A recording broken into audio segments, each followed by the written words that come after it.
दोस्तों, आपने नौकरों द्वारा की जाने वाली चोरियों के बारे में तो ऐसे बहुत से किस्से सुने होंगे जिसमें पता चलता है कि किसी नौकर ने चोरी कर ली अपने मालिक के घर में, जिसमें होता है कि मात्र 2 4 5 लाख रुपए चोरी किए हों और उनको लेकर उनका नौकर हो गया हो फरार। लेकिन दोस्तों, आज के इस किस्से में हम आपको ऐसी बात बताना चाहते हैं जहां पर एक 10 दिन पहले रखी 22 वर्षीय नौकरानी ने अपने मालिक के घर से करीब 65 लाख रुपए के गहने और 10 लाख रुपए नगद चोरी कर लिए। वह भी अपने 5 अन्य दोस्तों के साथ दूध में मिलाकर दी बेहोशी की दवा। और जब वो बेहोश हो जाते हैं तो अल सुबह यानी कि सुबह 2:30 बजे के करीब उसके मित्र उस घर में घुसते हैं और फिर करते हैं वो चोरी। और वह चोरी भी बिल्कुल सफाई से, क्योंकि उस गेट पर तैनात रहता है एक चौकीदार। चौकीदार के होते हुए भी वो 5 बदमाश उस घर में कैसे घुस गए।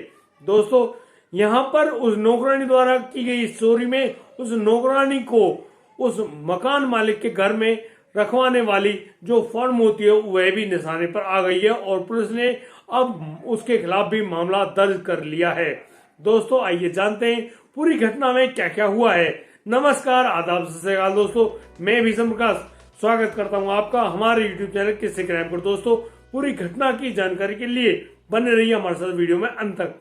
दोस्तों, यदि आप पहली बार इस चैनल पर आए हैं तो आप हमें सब्सक्राइब करना और नोटिफिकेशन की बेल को दबाना बिल्कुल ना भूलें। दोस्तों, आज का बेहद ही हैरान करने वाला मामला सामने आया है रोहतक हरियाणा से।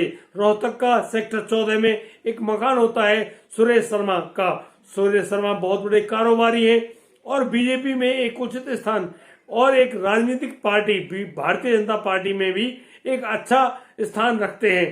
दोस्तों, उनके घर में जब इस प्रकार से चोरी हुई तो सभी लोग सकते में आ गए कि एक कितने बड़े कारोबारी जिसका होटलों का रेस्टोरेंट का बहुत बड़ा कारोबार है, उसके घर इस प्रकार से चोरी कैसे हो सकती है।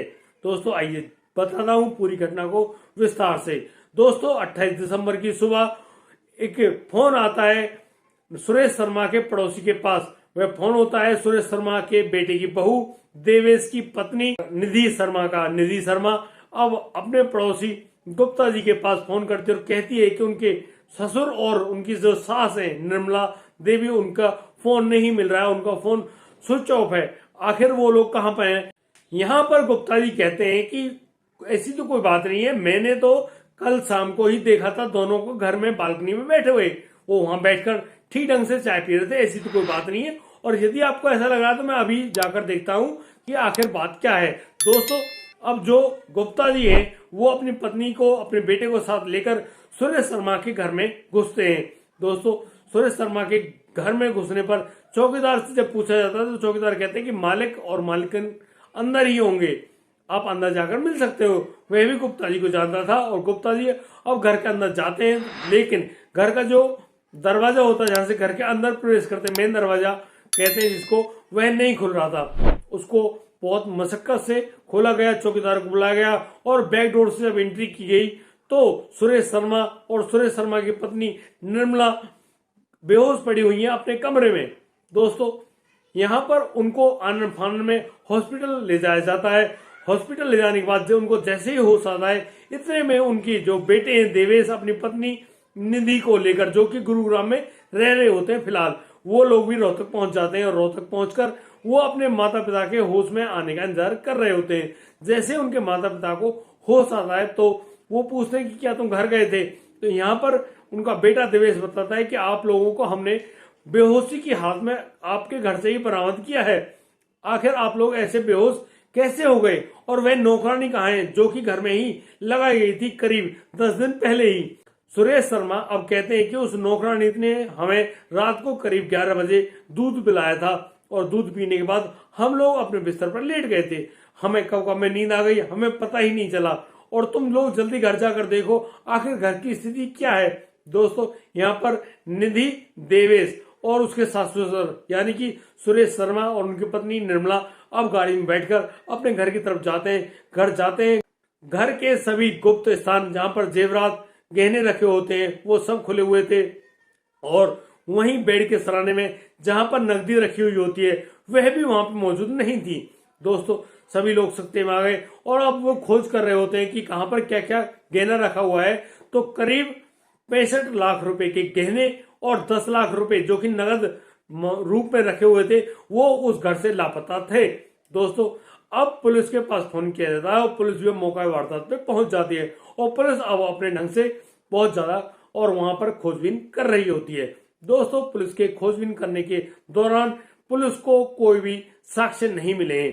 दोस्तों अब यहाँ पुलिस पूछ रही होती है कि क्या आपने रखी गई जो नौकरानी थी उस नौकरानी का सत्यापन किया था। तो यहाँ पर सुरेश शर्मा कहते हैं कि हमने इसको एक एजेंसी के माध्यम से रखा था, वह एजेंसी है साउथ कैंट इलाके की और उसका संचालक नरेंद्र है। नरेंद्र हमें पहले से ही थोड़ा अजीब दिखाई लगता पड़ता था, जिसके कारण हमें उसमें बिल्कुल भी यकीन नहीं है। आप चाहें तो उसको पूछ सकते हैं। दोस्तों यहाँ पुलिस अब नरेंद्र के पास पूछताछ करने के लिए चली जाती है। लोग अब यही सोच रहे हैं कि जब सुरेश शर्मा जी इतने बड़े कारोबारी होने के नाते इनका घर सुरक्षित नहीं है, तो फिर हमारे घरों में तो कितनी बार सेंधमारी हो चुकी होती है। यानी कि जो एक हाई क्लास पॉश इलाके में घर है, जिस घर में चप्पे चप्पे पर सीसीटीवी कैमरे लगे हैं, उन सीसीटीवी कैमरों में उन चोरों की फोटो तो आ गई हैं, लेकिन उन सभी ने नकाब ओढ़ रखा था। लेकिन वहां उस घर में जो वह नौकरानी है वह खुले मुंह रहती है और उसके बारे में पहचान तो कर ली गई है। यहाँ पर वह जो लड़की है जिसका नाम लवली बताया जा रहा है, लवली ने अपने बारे में नेपाल की होने के बारे में बताया था, यानी कि वह नेपाल की रहने वाली है।